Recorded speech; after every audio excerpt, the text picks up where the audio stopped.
अपने शहर की लेटेस्ट खबरों के लिए चैनल को सब्सक्राइब करें और बेल आइकन को दबाएं।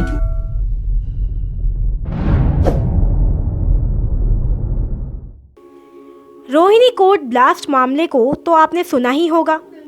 दरअसल रोहिणी कोर्ट ब्लास्ट मामले में डीआरडीओ का एक साइंटिस्ट गिरफ्तार हो चुका है। डीआरडीओ में laser science and technology centre के एक साइंटिस्ट को दिल्ली पुलिस की स्पेशल सेल ने गिरफ्तार कर लिया।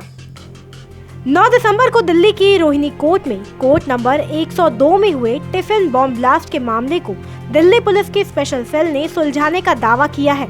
जांच में पता चला कि इस ब्लास्ट के पीछे टेरर यानी आतंकी साजिश नहीं बल्कि पर्सनल दुश्मनी है।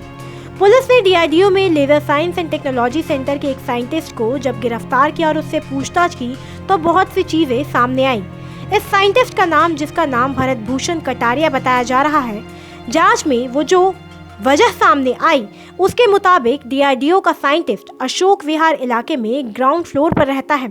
इसी बिल्डिंग में टॉप फ्लोर पर रोहिणी कोर्ट के वकील अमित वशिष्ठ भी रहते हैं और पिछले कई साल से इनके बीच कई मुद्दों पर झगड़े चल रहे थे।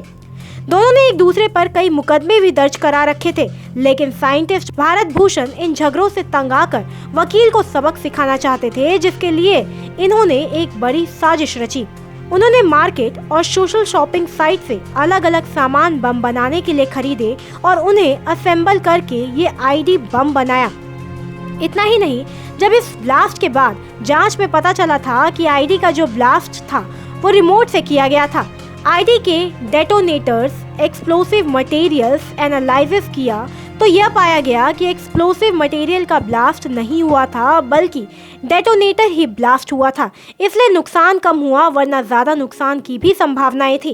इसे काले रंग के बैग में लाया गया था, जिस बैग पर एक कंपनी का लोगो भी लगा हुआ था। आगे जांच की गई तो पता चला कि जिस कंपनी का ये बैग है वह मुंबई में है। इस लोगों के जरिए जांच को आगे बढ़ाया गया, जिससे केस में आगे का सुराग मिलता चला गया। इसके बाद जांच और आगे बढ़ी। इस बैग का इस्तेमाल किन किन लोगों ने किया उनको आइडेंटिफाई किया गया और एक बड़ा लिंक हाथ लगा।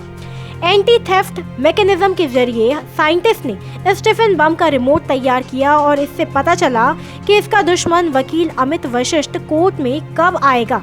इसके बाद इसने अमित वशिष्ठ की कुर्सी के पीछे ये बैग प्लांट किया और कोर्ट से बाहर आकर रिमोट का ट्रिगर दबाकर ब्लास्ट कर दिया।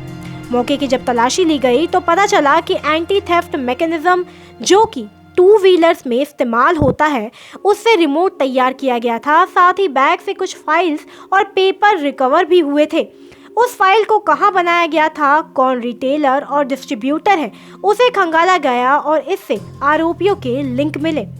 इलेक्ट्रॉनिक डेटा, सीसीटीवी फुटेज के आधार पर भी भारत भूषण कटारिया नाम के एक साइंटिस्ट को गिरफ्तार किया गया। कटारिया के घर की तलाशी ली गई तो विस्फोट के लिए जो बैग इस्तेमाल हुआ उसके मटेरियल और बम बनाने का कुछ सामान बरामद हुआ। सीसीटीवी फुटेज को जब खंगाला गया तो उसमें साफ तौर पर देखा जा सकता है कि कटारिया अपने साथ 2 बैग लेकर कोर्ट में दाखिल हुआ और नॉर्मल गेट की जगह दूसरे गेट से एंट्री की और दो अलग अलग बार एंट्री की। ये सब सीसीटीवी में साफ तौर पर देखा जा सकता है। तो वीर रोहिणी कोर्ट में कुछ दिन पहले फायरिंग हुई थी, जिसके बाद इस तरह का ब्लास्ट हुआ, इसलिए केस पर जोर दिया गया। 1000 गाड़ियों की पड़ताल की गई। सीसीटीवी कैमरे जो कि 100 के करीब थे उनको खंगाला गया। संदिग्ध फुटेज को ट्रैक किया गया। 1000 घंटे की फुटेज थी, उनकी पड़ताल के बाद एक कड़ी बनी।